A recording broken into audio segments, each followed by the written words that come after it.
What do you want? That's my name. But who are you? What's your business?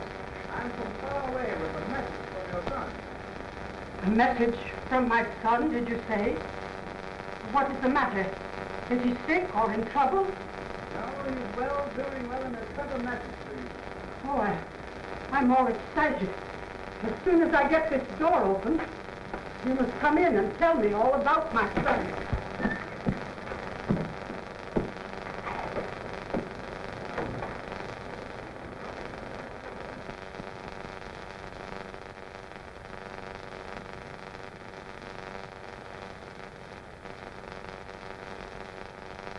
John. It is. John. Oh, my boy, my boy. Think I'd ever see you again. Oh, Mother. My own dear Mother. Oh, my boy. You've taken me back 20 years. 20 long years. To the you went away. Went away to become a lawyer. And now you are a lawyer. Great lawyer. A successful lawyer. And you've come back home at last to see old Mother. Oh, my boy, you've made me. But I'm forgetting everything.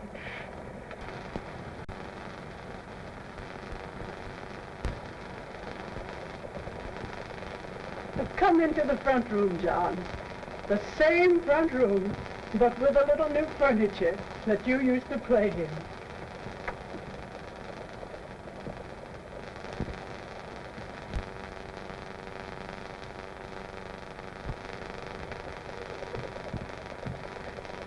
Oh, stand where you are a moment, John. Let me look at you. Let me try to realize that it is you. Grown into a great man, a successful, well-dressed man, and you are still my son. Oh, how handsome you are. Answer to your mother's prayer. Oh, but I'm forgetting Rena, your sister, the little sister you left behind when you went away. Oh, Rena. Don't run away, my dear. Come on down and meet your brother. It's John, dear. He's come back home to see her. But I'm not dressed, Mother. That's all I did with some clothes on. Well, you don't have to dress to meet your brother. He'll understand. Won't you, John? Why, of course I will, Mother. It is midnight time. All good people should be dressed for bed. I'll make her come on down, just as she is. You hear him? Your brother, dear. He's a great man and pretty. Come on down, tell him howdy, and be sweet.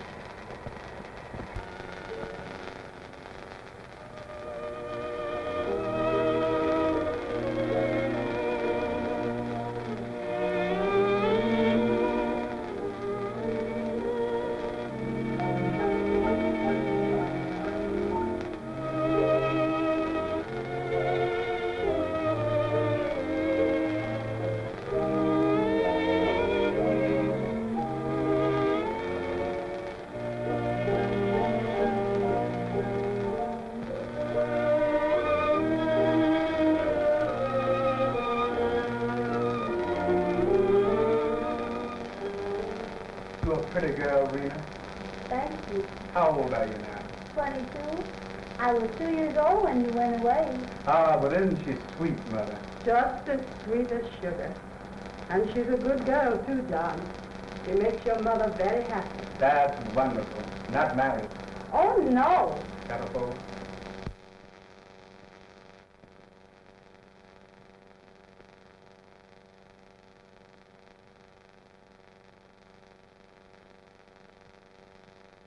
What's the matter, John?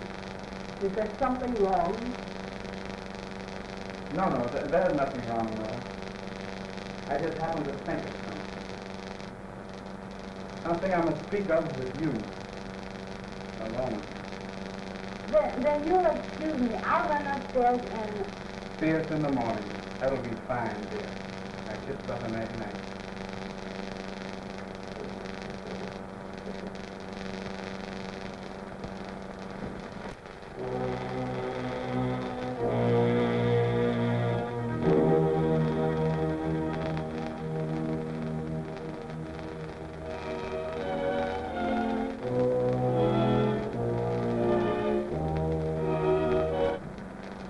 What is it, John?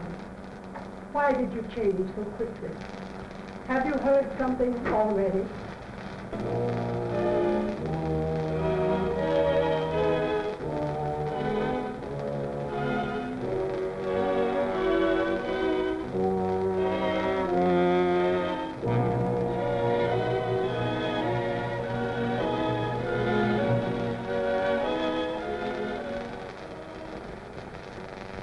Yes, Mother. I have heard something already. On the street this afternoon. Say that. That pleases me greatly. It means that I can put my plans into action at once, and not waste 2 or 3 years trying to make a lady out. From what you say, she's already one. Now, here are my plans to put an end to this impossible alien. We have got to get her from Fayetteville. Or else...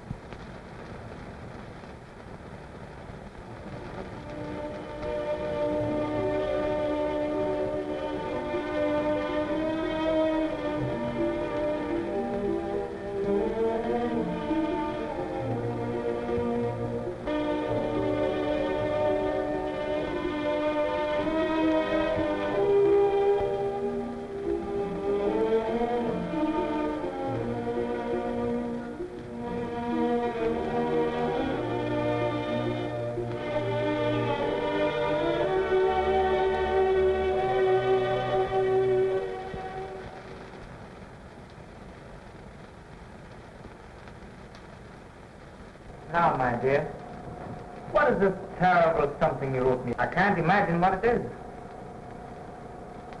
I've been puzzling over it. I knew you couldn't guess what it was, dear.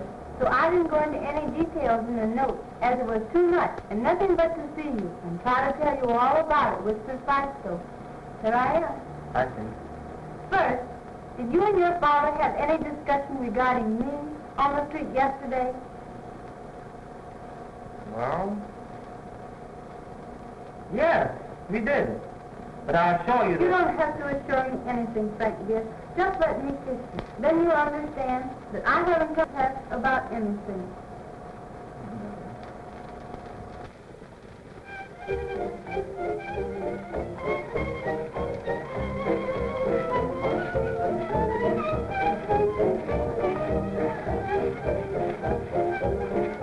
I don't see Frank Fowler here tonight.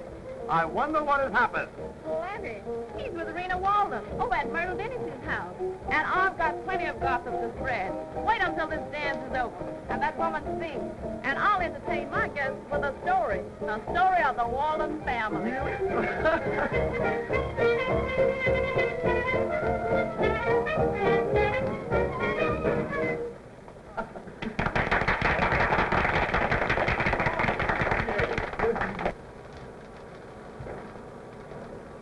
You will understand, Mother, when I explain that for 20 years I have been known as John Warwick, that it was necessary to change my name to escape any capable connections with my youth.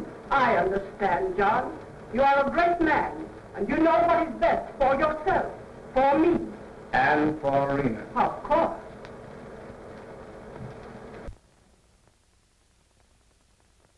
And that's it, as I overheard it last night. I see. I'm so sorry they take such a view. It seems you could all be so much happier if they would be just willing to meet us halfway. But life is like that. If people could all see alike and feel alike, there'd be no politics, no race prejudice. How even-tempered you are, Frank. You have every reason to be violently angry and swelling, and yet you are as calm and considerate as a trained diplomat.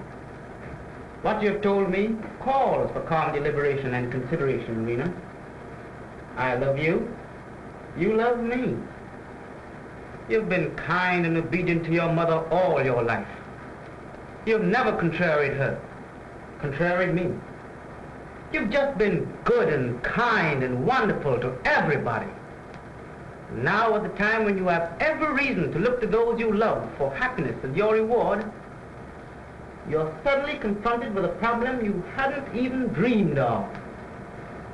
Forced to choose between your mother and brother on the one hand, and the man you love on the other. Oh, Frank, you're wonderful. But rest assured that however in between whom I'm compelled to choose, they can never stop me from loving you. Fine and noble, dear. Now, with regard to your brother and his whispered conversation with your mother that you could not hear, I venture that I can guess the import of it. We have a surprise for you, ladies and gentlemen. Madame Bernadine Mason's American traveler from Boston is in the city and is going to sing for you. She will sing Gossiping by Dogs with Cordovan Alexander at the piano. Madame Mason.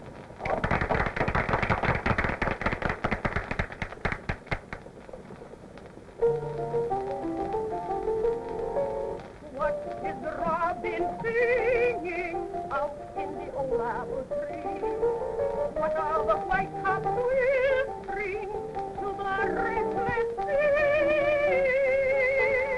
What does the shining sun above tell to the sky so blue? They're gossiping how I'm in love with you. What is the brooklet telling to the mossy bank so green? That tattletale will call the moon, tells everything is real. So she must search out for it, and so the story grew. On the starry middle, this gossiping how I'm in love with you.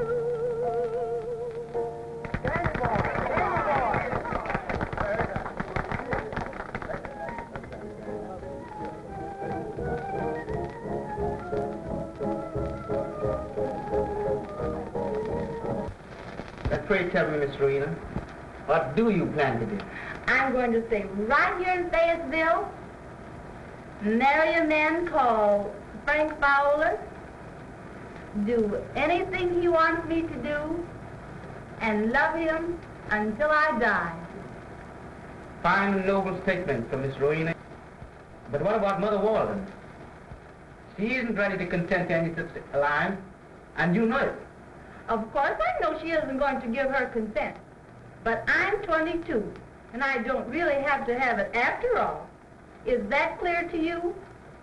I should be happy and take you right away to the minister and let you prove it. I'm ready to go with you now, or whenever you say the word. No, Rena. Not now. I'm not ready yet. You know, I won't let you do anything but what is right. You are too good and too true to do anything but the finest and most noble things. Understand what I want to say? I'm sending you with your brother because I know that what he plans is vain and impossible and will not make you either successful or happy. But you've got to go with him for it to prove that way. Do you catch my meaning? Rubber-tied brothers with their noses in the air. Them straight to the slaves, especially the dark ones, didn't have anything for dark people to do. Said they were evil.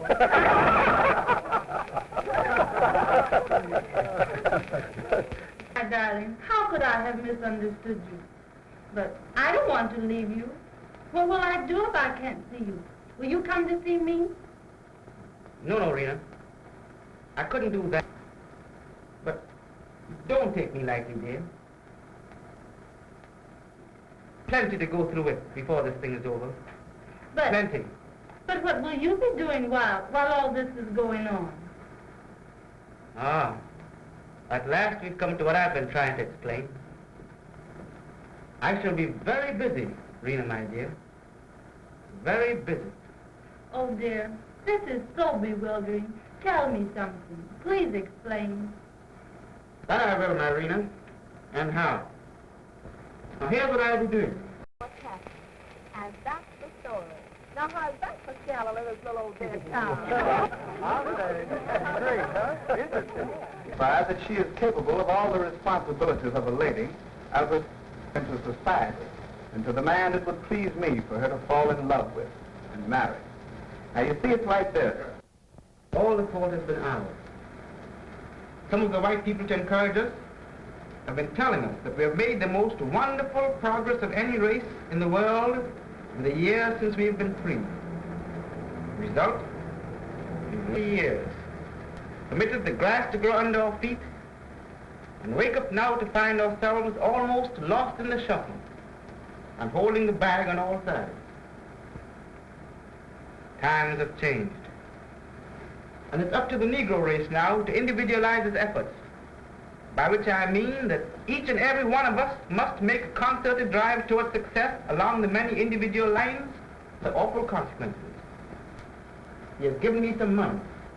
The bank has loaned me some more on his endorsement. And by the time your brother has begun to build you up in society over there, Frank Fowler hopes to be well on his way to success as one of the leading builders and contractors of Fayetteville. My friend.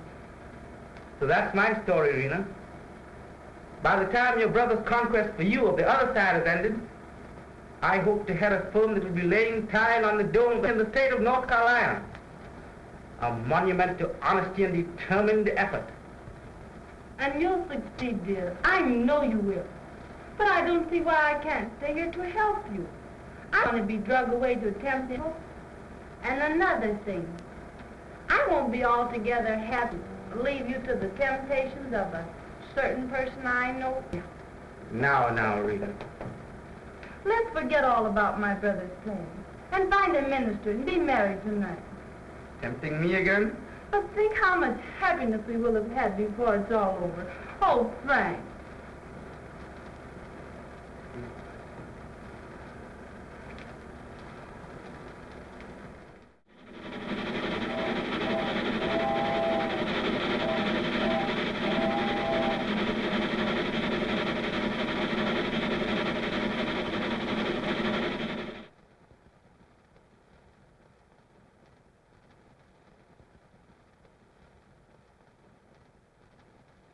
At times, most times, you seem strange, and I find it hard to understand you. I'm sorry. Why? I don't know. It's just my way, I suppose. Oh, you're enchanting. Don't you think music is beautiful? Will you dance?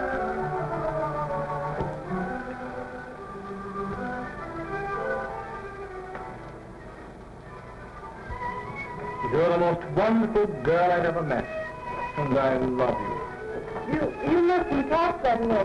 Why not? You don't know what you are saying. I know fully, and repeat, that you're wonderful, beautiful.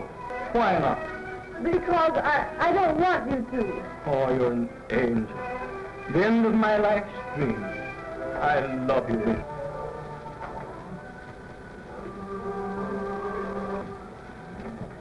No. No.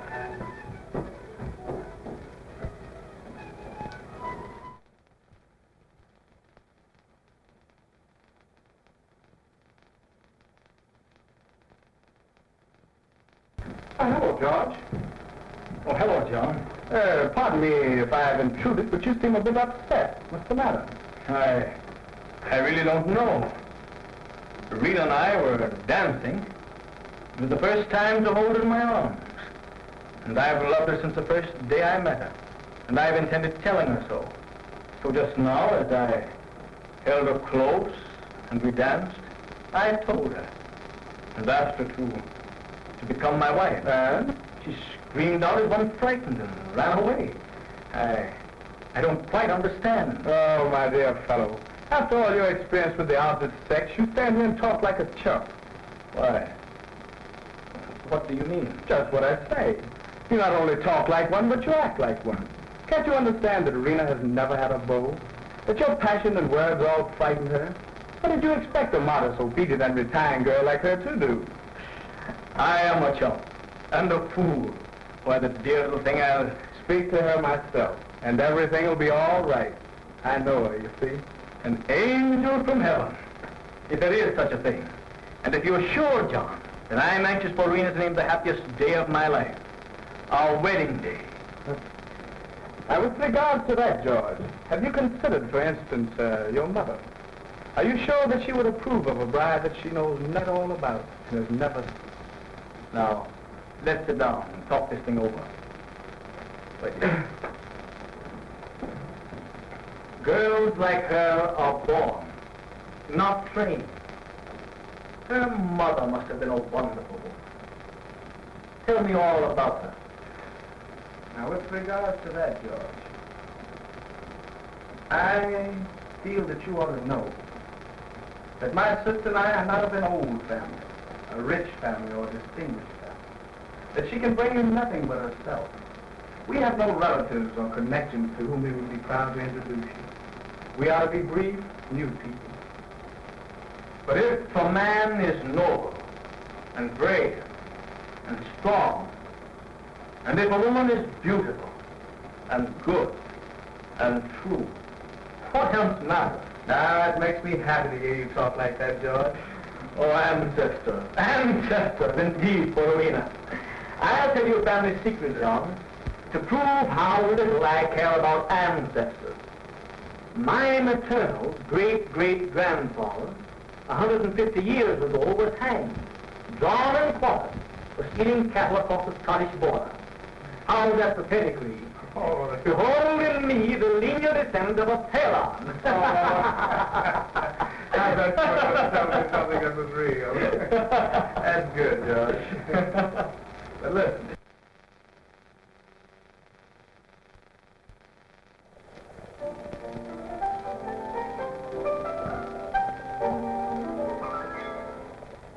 Many happy returns of a day, and there isn't much more I can say.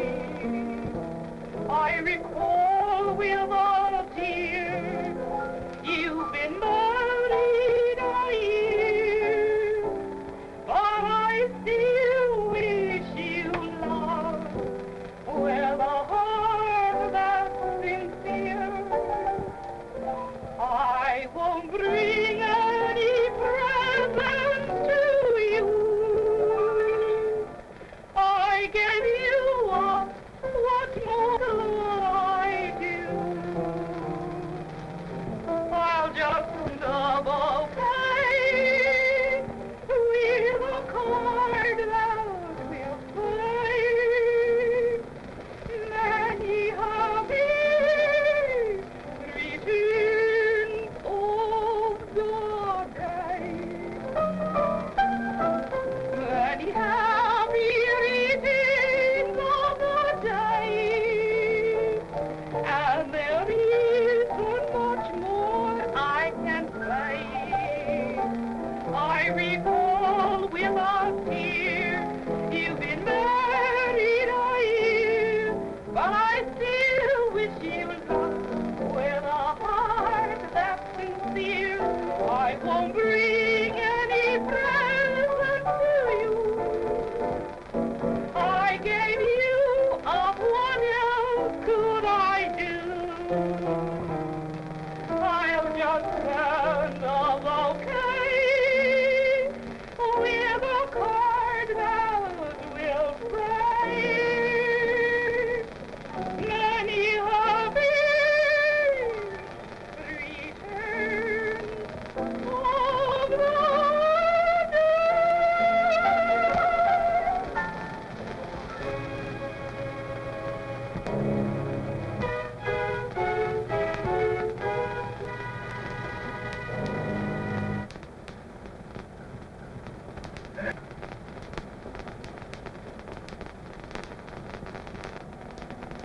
I dreamed of Mother last night. It is said most like he's the terrible one about our mother.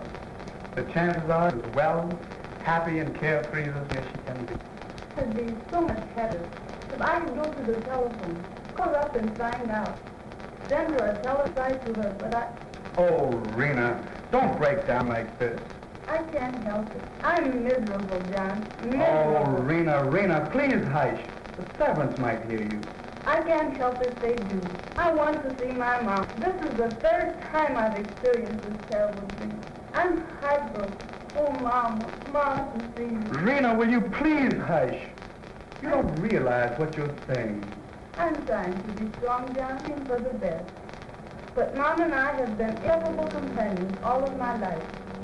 And I miss her so that until sometimes I feel that I'll just die. Honestly, I don't know what I will do. Why, we could call her the nurse, or the cook, or, oh yes, the housekeeper. Yes. Bring her here. Call her what you like. And how long would it be before some relatives from Fayetteville or Sampson County met her on the street, wrote her a letter, done something to expose us all, to spread the news throughout the whole county that John Warwick and his beautiful sister engaged to marry George Tryon, wealthy scion of the Old South, had Negro blood in their veins. Great heavens, woman, do you want to lead us to an arsenal, set a man to it, and then expect to go on living? Oh, no, John. I would rather suffer and die 1,000 deaths we were to build up during all these years. I understand now. I must forget about Mama, myself, and think of you, your career. Oh, I'm so sorry, brother. But from now on, I'll suffer alone. I'll not jeopardize you. Believe that, John. I'll go on.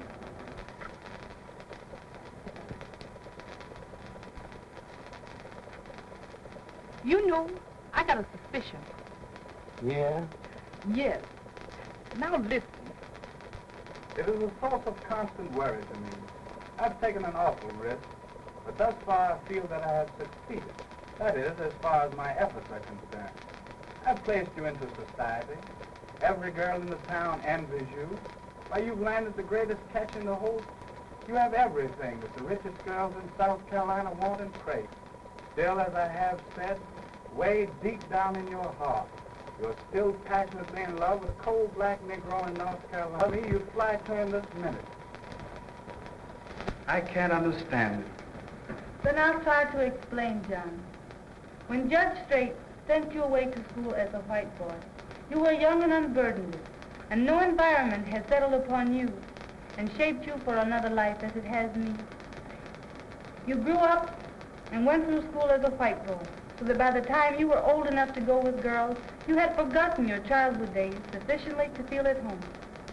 It wasn't a case of being suddenly picked up and placed in a new and strenuous environment as you have placed me. All this frightens me. I'm afraid to talk, to smile, to do anything, for fear that I'll make a mistake and embarrass. How God to try on that you are so interested in. I imagine he is wonderful. But, oh, John, I've never known men like him. I'm afraid I don't know what to do, or what to say, or how to turn. All this upsets me. I am not vain, but I find it so hard to talk to him. And then another thing, always while in the presence of these people, Mr. Tryon and all the rest, I am constantly thinking of who I am and who they are, and how they would hate me and despise me if they knew the truth, how they would scorn and look at me and point their fingers at me and call me that unspeakable name, John. Oh, Rena. There. I knew she didn't want to leave her people. It's that brother who's making her do this. The poor little... Sister, where on earth are you drifting to? God knows where, John. I only know that I am not a white girl, but a negress, and happy and sorry as only I know they can be. I knew I could go on sharing their joys, their sorrows, their poverty, their everything. You're coming back to Frank again. Yes, wherever my mind wanders, it always goes back to him, to Frank. To me, he is manly, so frank, so honest, so truthful. You are thinking of him only as one of us. Us? Yes, us. For I repeat, I am one of them, and I believe in Frank. Oh, Rena. Oh, I just like to hear he's truthful and frank and honest. And that is what I mean about him. He sent me here. That is how kind he is. But I was ready and offered the first time in my life to disobey Mama and marry him in spite of her, of you. But he wouldn't let me. He wouldn't have me. He made me come on. He forced me to come on and see it through. But why, Irene? Because he is a man, John, willing to sacrifice what is more dear to him than his own life, his own soul. And that is why I love him so. I hope you understand, dear. Oh, Rena, you're nervous and upset. Go and lie down for a while. I've got to go out. Will you?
Mother, friend, I knew it. I've been expecting it for days. Now listen, dear. My brother and I have just gone through a long exchange of words and started about Mother. I dreamed for 3 consecutive nights that she was ill and told him that I feared she was, not over an hour ago. In the meantime, how'd you come down? Drove your car? I see. Would you like to come to the house? You'd rather not? Very well, then. I'll come to where you are. Now, Frank, if you still love Rena as much as poor Rena loves you and want to see her half as bad as she does you, please don't argue about my coming to where you are. And when I get there, I'm going on back to Fayetteville with you and see my poor sick mom. Now, here's what you do. Send the car here to the house to get me, and I'll meet you in Lottie as quickly as I can get there. Goodbye, dear. And hold your breath, as I'm going to try to hold mine until I see you.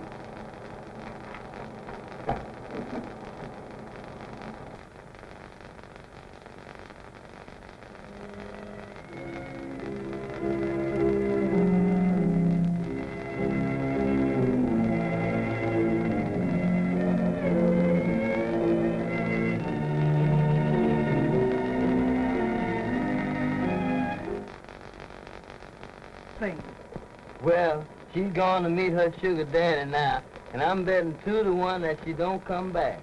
Honey, when they once love the spade, ain't nobody can take 'em away from them. Mm-hmm. And I bet he's a dark one, too. Well, suppose we go into her freedom by having a grand good time.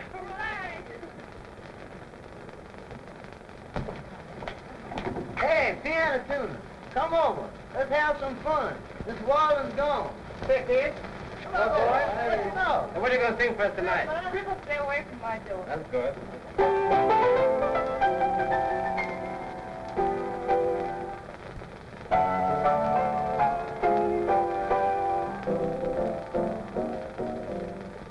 You keep going your way, I'll keep going my way. River, stay away from my door.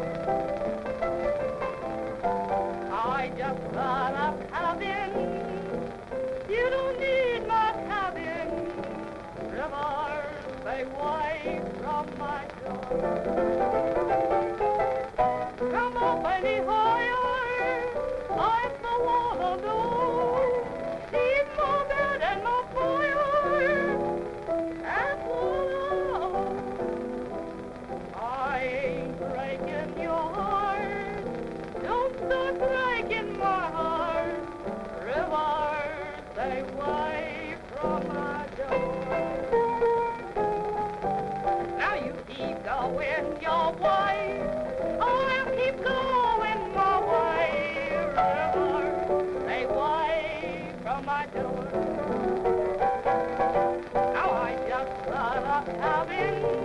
You don't need my cabin. Rivers, they way from my door. Don't come up any higher. I'm so all alone. Leave my bed and my fire. That's all I own. I ain't breaking your heart. Just a breaking my heart. Rivers, they way from my door.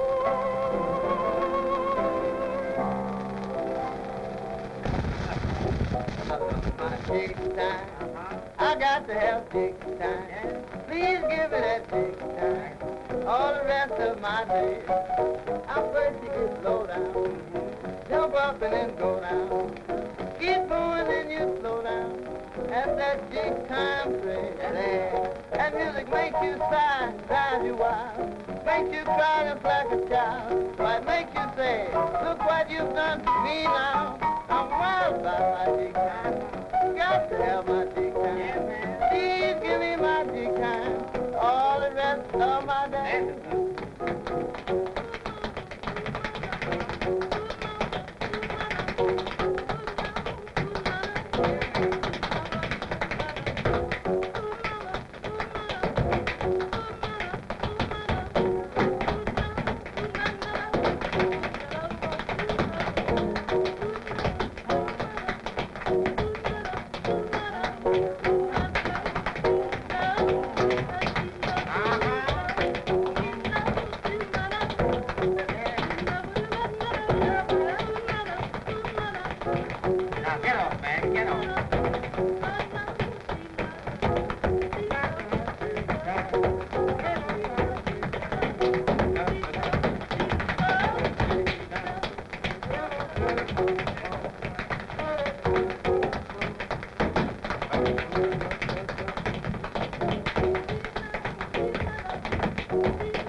Okay. Frank! Well, that's that. Let's get to work, folks. Come on, let's go. Well, so long. So long. See you, old boy. Oh, Frank, you don't know how I've missed you. Every day, every hour in the day, I've thought of you, longed for you, cried for you. Honestly, Frank, I would rather suffer death 100 times than to even attempt to go on with this thing. I'm supposed to go back, but I've had enough. I'm afraid I'm through. I feel that I'm leaving my brother's house for good. Now listen, Rena. I didn't want to prolong our conversation over the phone, but I want you to understand that I didn't come to influence you. You're not influencing me in the least, Frank. I'm simply tired of being a liar and a cheat.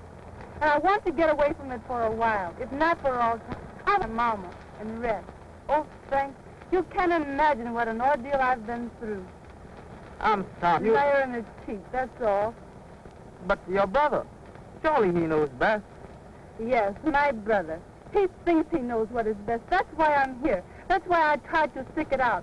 But I can't. I can't stand it much longer. I'll break under the strain. Something has got to happen. Oh, merciful Father, forgive me, forgive me. Be calm, my dear. Be calm. I'm sure it's not as bad as all that. No. But come, Frank. I must think of my mother. She needs me. Yes, Rena. Mother needs you.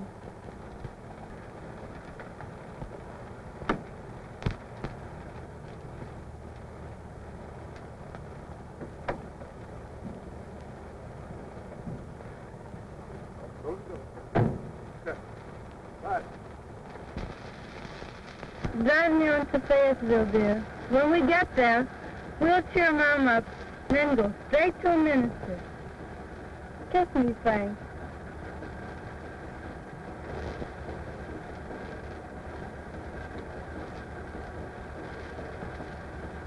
Don't awaken me till we reach Fayetteville, dear.